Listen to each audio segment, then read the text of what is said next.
பண்ணுறேன்னா lunch box pack பண்ணி ready பண்ணிட்டுருக்கேன். ஸோ இந்த ரெசிபி காட்டிடலான்னு சொல்லிட்டு உனக்காக வெயிட்டிங். இது வந்து தோசை ஊற்றலான்னு சொல்லிட்டு இந்த கட்லெட் மாதிரி வெஜிடபிள் போட்டு அதுக்கு வந்து இது வந்து இட்லி மாவில் கொஞ்சமாக ஒரு பூண்டு கிரேட் பண்ணி போட்டிருக்கேன். உங்ககிட்ட இஞ்சி பூண்டு பேஸ்ட் இருந்ததுன்னா அதை சேர்த்துக்கோங்க. இது வந்து மரவள்ளி கிழங்கு, இது வந்து கேரட், ஒரு கேரட், ஹாஃப் பீட்ரூட்டு,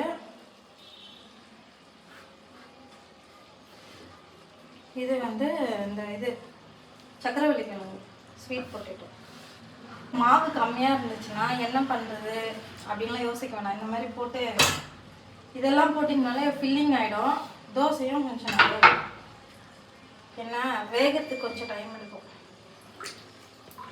இது கண்டிப்பாக பெருங்காயம் போடணும். பெருங்காயம்,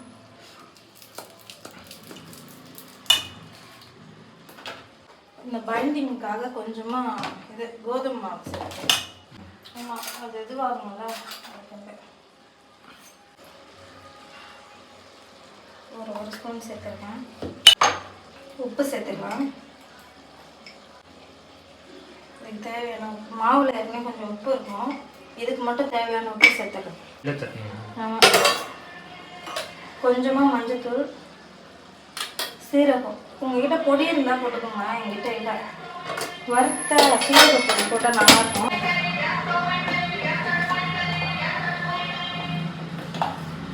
இந்த ஆப்பிள் வாழைப்பழம் இது தவிர வேறு எதையுமே சாப்பிட மாட்டேங்கிறா. கொடுத்து அனுப்பிச்சா அப்படியே ரிட்டன் எடுத்துகிட்டு வரேன். கருவேப்பிலை ஃபைனாக சாப் பண்ணது, இஞ்சி கிரேட் பண்ணிக்கலாம்.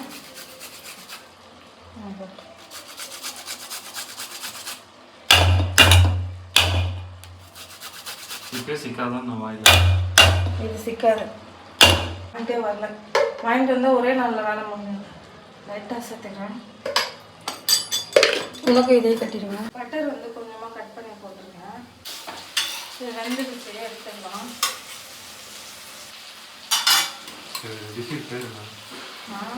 வெஜிடபிள் அடை,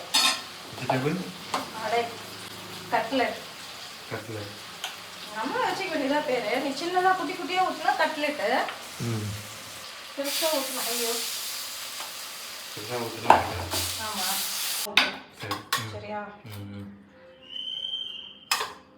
லஞ்ச் பாக்ஸ் பேக் பண்ணி ஆயிடுச்சு.